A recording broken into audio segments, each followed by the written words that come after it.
Outside the Palais Royal, the rebels have constructed a makeshift barricade out of furniture, branches, rocks, and anything else they can find.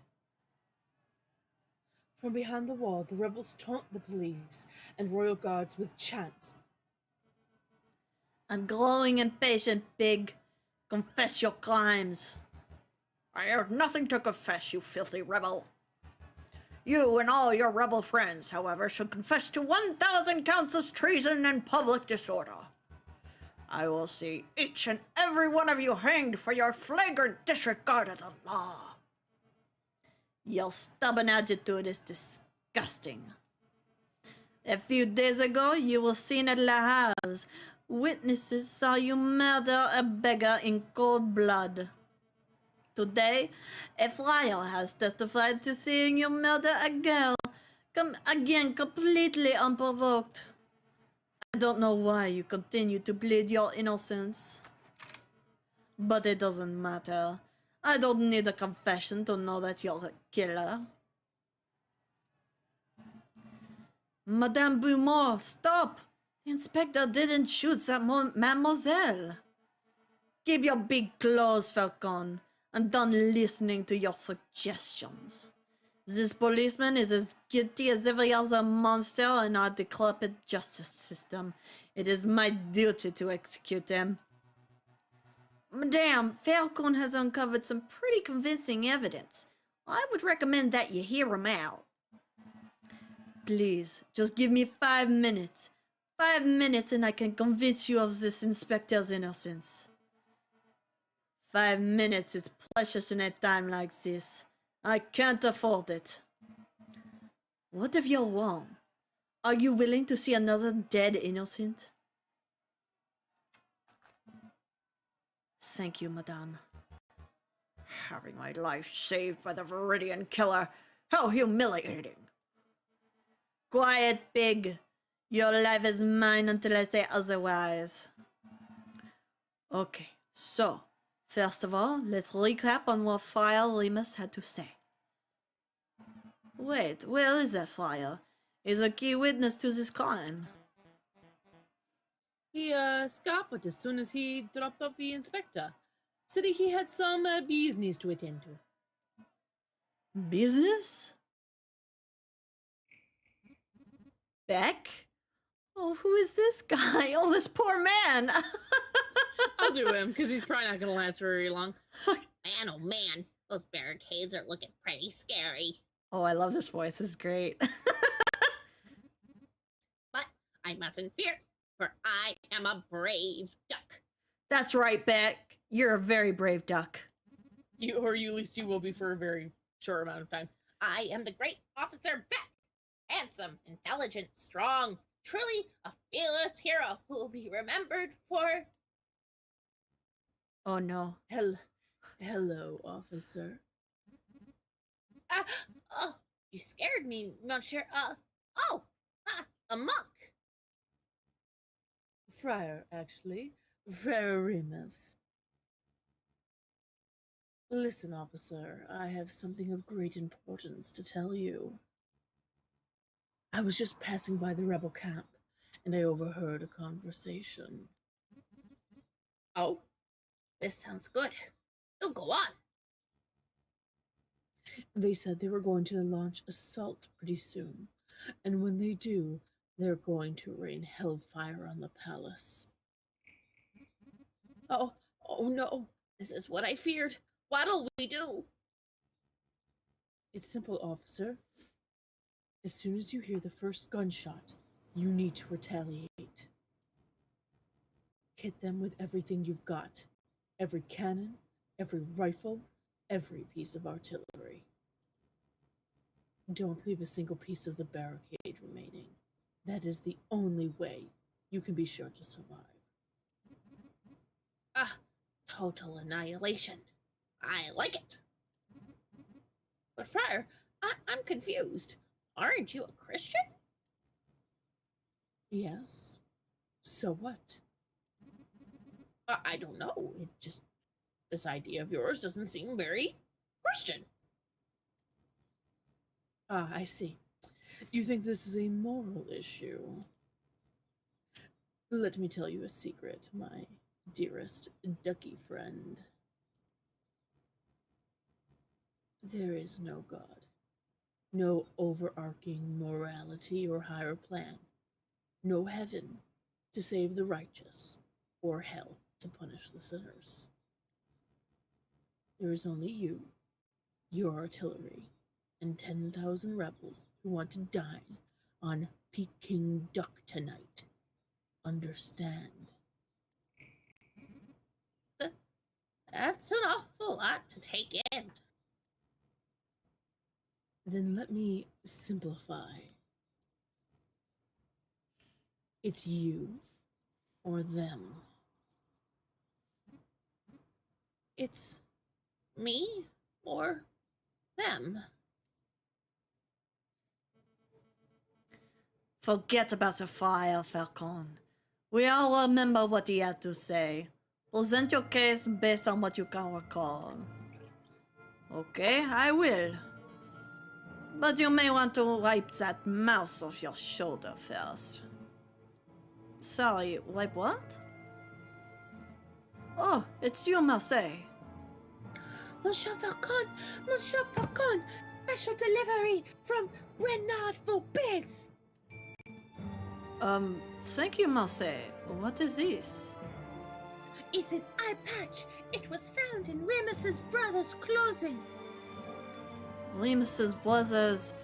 Is this an eye patch belonging to Judge Romulus? That's interesting. Where is Romulus? There's no time, monsieur. Just take it.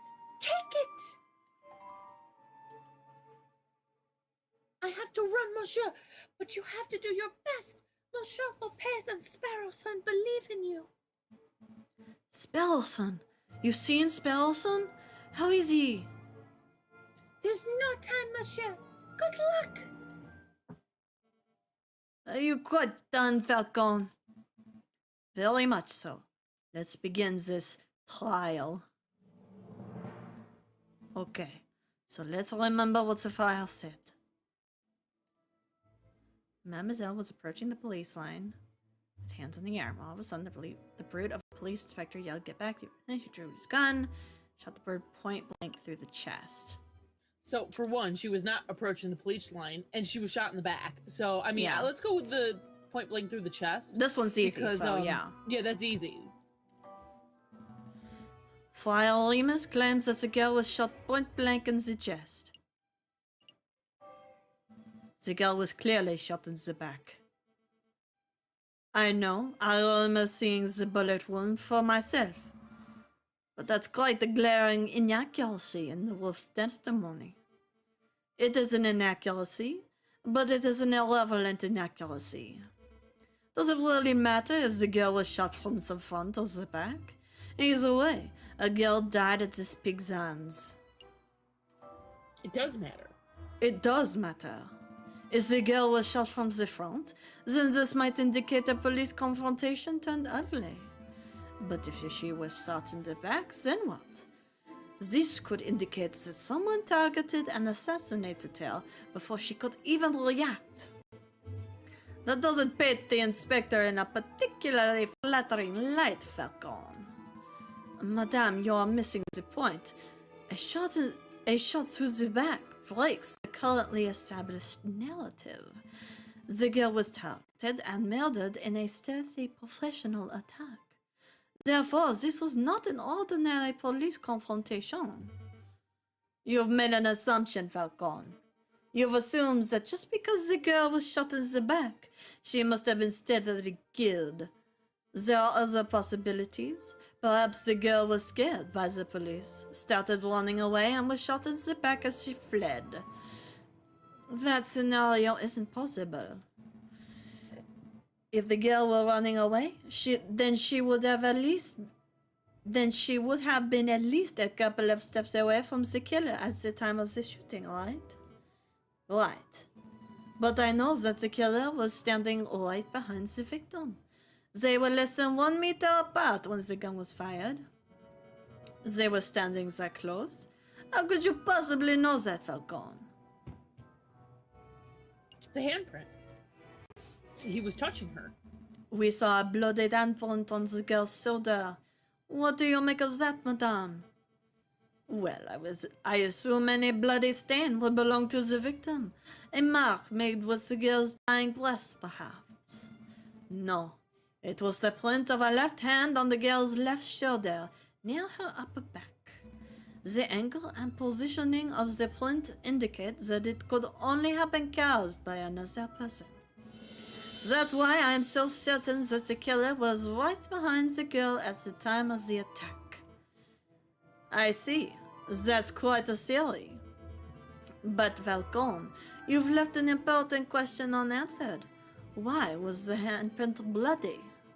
The print was made with the victim's blood, yes? So it can't possibly have been made prior to the shooting.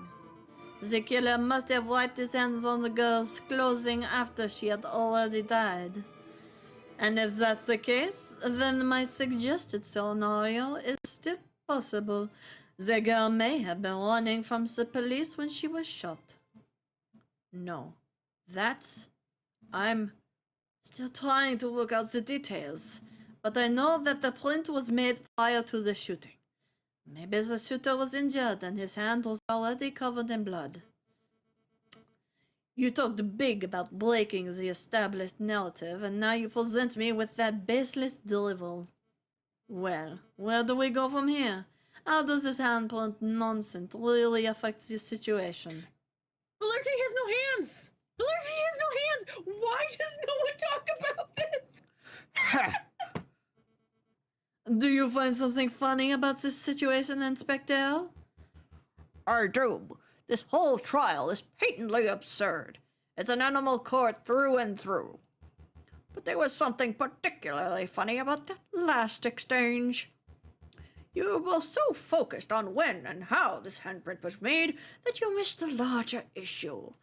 I don't have a left hand, you idiots! I couldn't have possibly left that mark. Oh, right, of course. Well, madame, what do you say to that?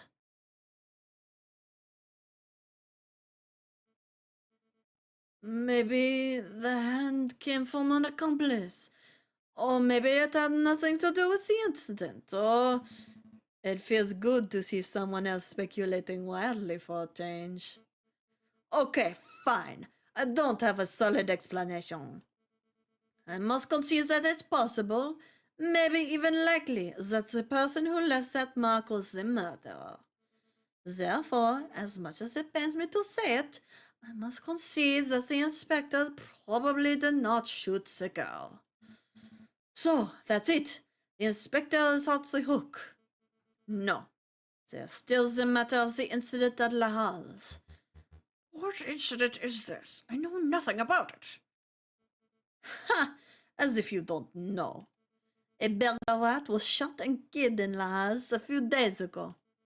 The attacker was described as a scowling police officer who wore an eye patch. Sound familiar to you? Go on, Falcon. Explain the pig out of this one. Until 5 minutes ago, I was at a loss. But I was recently presented with a piece of evidence that makes the answer all too clear. This was a false flag operation. False flag? Explain yourself, Falcon. Madame, what do you know about Remus's twin brother, the man known as Romulus? Not much, only that he was forced to flee the country by our oppressive government around a month ago. That's a half-truth, madame. You see, it is correct that Romulus is being hunted by the police. But I've had the suspicion that the wolf was lurking in Paris itself, although I never managed to find definitive proof of this. Anyway, it turns out that my suspicion was well-founded. He was recently apprehended, I think. You think? I don't know the details, but it doesn't matter. What's important is that a reliable friend found this on Romulus's person just moments ago. An eye patch. Romulus has perfect vision. Why would he need something like this? There's only one plausible explanation. It is part of a disguise. Something to conceal his identity and make him appear as someone else. A disguise? You're saying that Romulus shot the bigger lad just to flame this police inspector? Exactly, madame. It's no coincidence that Friar Remus happened to find the very same inspector just as another murder occurred today. So, Remus was in on it too. Two wolves working together to make this policeman look like a murderer. But why? Why would they do that? To rile you up, madame. To make you lust for violence. And if your actions today are anything to go by, I would say that they succeeded. Damn, I've been so stupid! How did I let myself get so misled by a couple of wolves? This trial is over. Go, Inspector, you're free. It's about time. You're just letting him walk, ma'am? Of course, it would be criminal to confine an innocent man any longer than necessary, even if the man is a bitter, stubborn pig. Procure! It's not a crime to be a pig. No, it is not. Not in this world. Yes? I don't understand you. You're stupid, you're reckless, but you fought big talent for my freedom. I'm starting to suspect that you really aren't the Viridian killer at all. Oh my god, Valerti, you're so stupid. It certainly took a long time to pass that fact through your thick skull. Inspector, if you're still hunting for that villain, maybe you should speak with Bernard Volpez. When this is all over, I mean. I hear he's been doing some research into the Viridian killer. Maybe he knows something. Maybe I will. Madame, it appears that your gang of rebel filth don't intend on assaulting the palace anytime soon. I'll relay that information to the artillerymen. Maybe we could keep a peaceful standoff going until this blows over. Thank you. I appreciate that. All of you, stay out of trouble. So, what happens now, ma'am? We are going to continue our protest peacefully. We're going to stand here, chanting and shouting until the Prime Minister and the King both step down out of sheer humiliation. It might take days, weeks, but if we manage to change this country without one more person being harmed, then... Well, look who returned. Madam, I just saw the police inspector strolling out of here unharmed. Why did you let him go? That's simple, Remus. We all had a discussion. And we came to the conclusion that I had been misled by a couple of wolves. Oh? How many lies have you fed me, Friar? Just how much damage have you done to further your own goals? Did you help your brother kill the beggar rat in LA House? Did you watch the girl die by the Place de la Concorde? Now that I think about it, even the Croque Monsieur's death was surrounded by details that made little sense. I don't know what to think anymore. You know, at least the guy's a scumbag, at least, ma'am. I say shoot him. Pierre's right. We won't judge you for killing this man, madame. It's the least I deserve for my sins. Go ahead, madame. What are you waiting for? Pull the trigger. Do it. Falcon, you have proven yourself as having clear judgment. What do you say? Don't shoot him. Yeah, don't fucking do it! Don't Don't fucking shoot do him. it! Madame, Gunshot. you know what the right thing to do is. Show us what kind of leader you wish to be. You're right.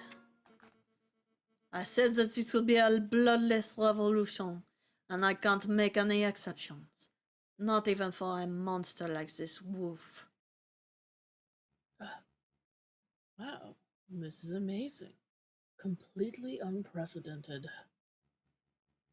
You've buckled all of my expectation, avoided every temptation, and opted for an option that shouldn't even exist.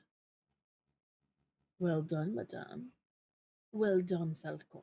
You have demonstrated the power of pacifism in its purest form.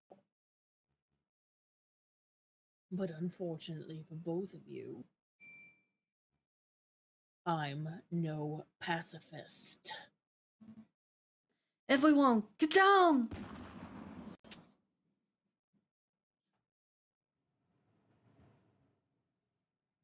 I bet he just offed himself.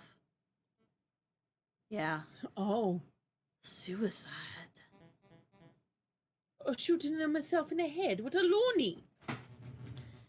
Hardly a surprise that the wolf would be too cowardly to face a real punishment. This isn't right. It's not the solution I wanted either, Falcon. But I can't say I'll mourn the fire's death. No, that's not what I meant. I meant that it doesn't make sense for him to kill himself so abruptly. Yeah. And that comment of his, it was almost like, I think we need to get out of here. All of us, right now. Falcon, what are you talking about? We gotta go. We gotta go now. Ah, that was a gunshot. Really close, too. I can't afford to hesitate. It's me or them. Officer, hold your fire! No way, I can't afford to take chances. It's me or them. Come on, Beck. It's No! me or them. Fire every cannon! Oh God! Oh shit!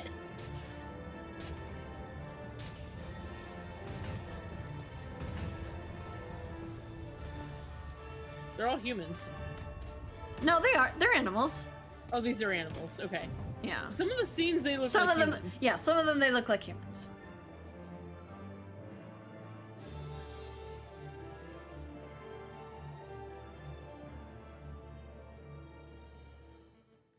Can anyone hear me? Yeah, that did escalate quickly. Pierrot, Fontaine, hello, anyone? I'm here, madame. Falcon? Of all the people, I think I made a mistake, Falcon. Where did I go wrong? Was it when I lost my temper over seeing that dead girl? Or was it earlier when I saw that prosecutor? Or was it earlier still when I first listened to that monstrous file in the first place? I've made a lot of mistakes. We've all made mistakes, madame. Most people's mistakes don't spark bloody revolutions. Can you move, madame? I don't think so. Give me a minute. I think I can clear some of this rubble.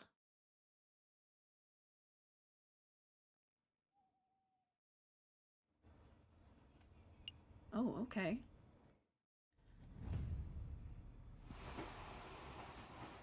Dear Monsieur Volpest, I am writing to you from the Demiao Railway Express. Modern technology truly is amazing.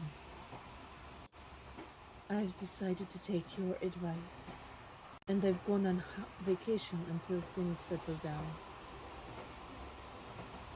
Is the king fleeing to Britain? Is the Second Republic taking over? It's all crazy stuff.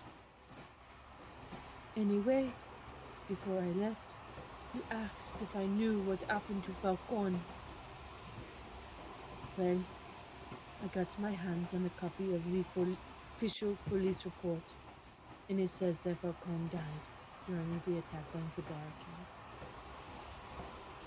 But it also says that the police did not find the body, same as Laurent Beaumont. Weird, huh?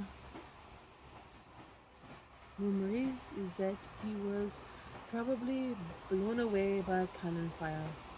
But that doesn't sound right to me. The Falcon I knew was tough and intuitive. I think he found a way to escape and survive. So, in my opinion, he's still out there. It's possible, isn't it? Anyway, I should wrap up this letter because I'm about to reach my stop. Vienna. I'll let you know how Mademoiselle Signion's parents are doing. Maybe you should come pay a visit sometime. Send my regards to Mouse. Yours sincerely, Sparrowson.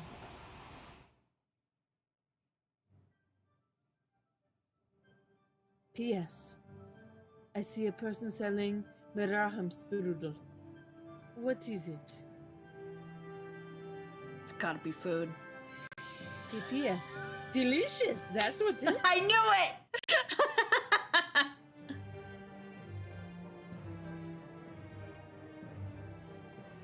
Oh shit, we did it! We finished the game! A game? Yeah! A little early.